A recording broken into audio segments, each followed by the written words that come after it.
first foley store in Emmaville was in 1895. So what we have here now is a replica of a foley store done up to the way it was back in the turn of the century. Inside, of course, we have all the old things that we used to use in the past, like our grandparents used to use and what they used to sell back in 1895. All the goods from the store, hardware, we've got lots of hardware, an old push bike, handheld shearing machines, saddlery back from the past when Tom College, our old saddler, I do believe Tom College was here from 1906 up until 1970. And what about these stores? What were they again? The sheds? What were these sheds again? All these sheds here were the original storage shed of goods for the store back in 1895, and they're now turned into a replica foley store. I do believe the one ahead of us here where we've got clothing, I was told by a man that used to work in the store, was used for storing sugar and flour. So in here.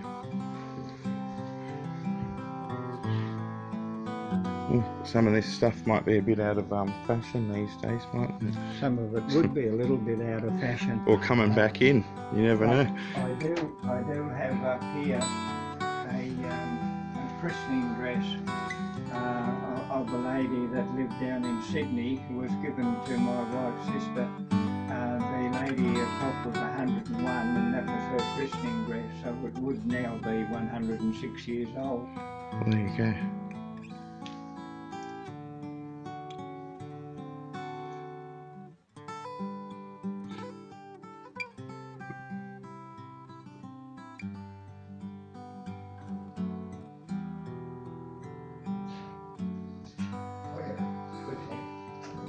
Yeah, I'll take 6 silent pills, please. 6 silent pills for the females, thanks. Just ring it up. I had a lady in there earlier and she said, how big are the pills? And I said, oh, they're about size of a 10-cent piece. She said, oh, no. She said, I might get choked on those. I said, yeah, that's the only way they work.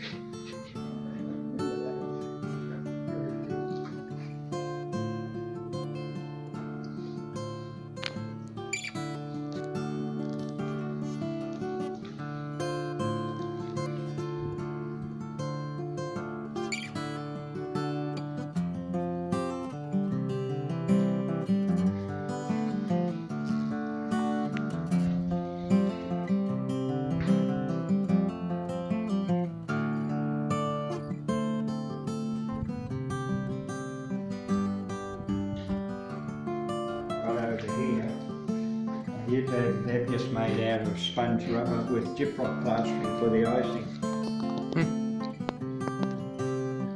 You make a nice cake.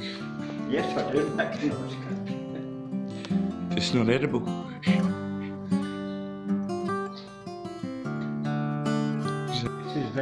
This is the bakery that was used in Foley's when they were built in 1895, and this bakery was built for Foley's in 1914 and operated right through until 1956. You don't ever cook a pizza in them ovens,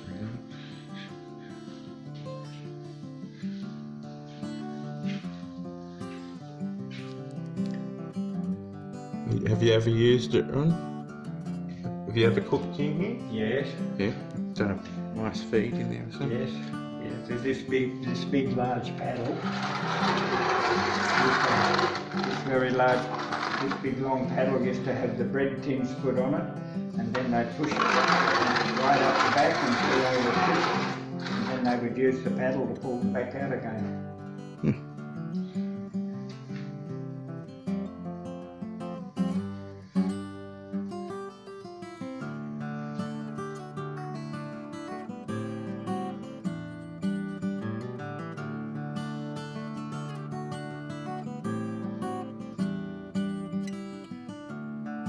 What I do over here is when we got some school children coming, I always make up a little ice cream container full of sand with various minerals in them, and I teach them how to sieve. And then when I turn the sieve over, whatever they find is theirs. And anyone that wants to have a go at sieving, I sort of encourage them to do so they'll know if ever they go out with their parents looking for sapphires, they know exactly what to do.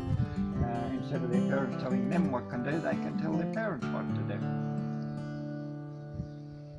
And what I try to do is make it some local gemstones, especially with some tin specimens and crystals and various items like that. There's an old gold mining pan, that one. Yes, I've also, that's another thing I also do too. I've got my tin dishes here to show people how we wash tin in the area. Okay. So would I have come across any of that up at Torrington, or? Yes, Torrington is a tin mining town too. The only thing is with Torrington it's mostly reef tin, but they do have alluvial tin out there. Reef tin being in the rock, it's usually hard to find anything that you can wash with a pan in the Torrington area, but the Emmaville and 5 k's out at Tent Hill is one of the best areas for fossicking for tin with a tin dish. Okay. Oh yes, well in this shed here, there's a real item of interest because it's Emmaville's very first chainsaw. The first chainsaw ever? Even though it's a gimmick. What do you mean? I'll show you. Is it a handmade, a hand-driven one? Oh, okay. Yes. Emmaville's very first chainsaw. There you go. So there were a few Irish people around this town then? No offence to the Irish. Yeah, some of my relatives might have lived here after all. Well, there was I used to run gem fests to raise money for the museum, and there was a couple by the name of Heather and Paul Foster from up at Stanthorpe. Paul used to work here on some of the mines, and he said one year that when I was holding the gem fest, if I could hire a big marquees, they would bring the Country and Western show down. So they did, and anyway, I was sitting out the front on a chair when Heather called, said, "Would Ron Jillet be in the crowd, please?" And when I walked up, she donated me with Emmaville's very first chainsaw. So that is why it's on the wall today. You have to give away for the children, especially busloads of people when they come in. Metamorphic and igneous rocks, just things to give away for the kids to learn them on their history lessons. The rest we got over here are items for sale, being petrified wood mostly, some white spar, and what have you.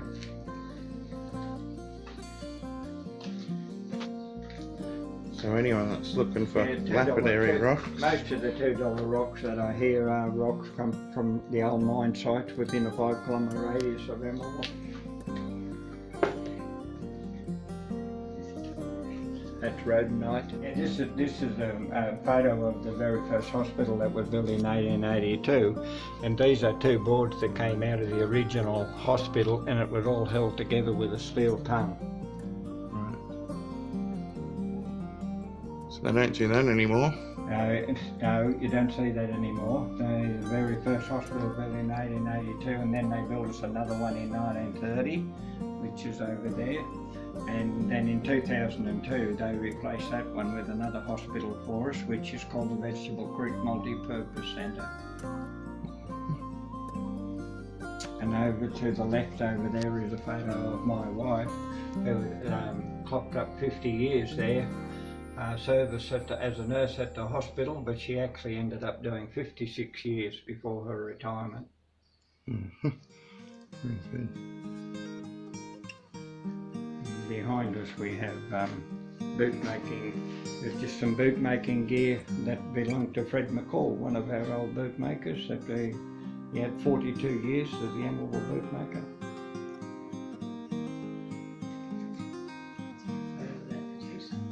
And is he still with us, or? No. Yeah. So what era would that have been, and what time period? Well, yeah, my brother Cole actually married his daughter Annette Yep. And unfortunately she passed away at 42 with cancer, and Colin inherited all his father-in-law's brickmaking gear. And Yep. then before moving to Yamba, Cole donated it to the museum. Okay. So he never took it on then himself, he just... Yeah. He never did he do bootmaking, the young fella, or...? No. Yeah, there you go. Well, thank you very much, Ron. Oh, my pleasure. And if anyone wants to come and learn about fossicking or where to go, this is the man to see. And yeah, he'll help you out. I'm sure he's been helping a lot of people out for a long time, and will continue to for a long time to go. Thanks a lot, Well, I've been Ron. here for 20 years and I hope to be here a lot longer. Yep. Thank you very much.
you.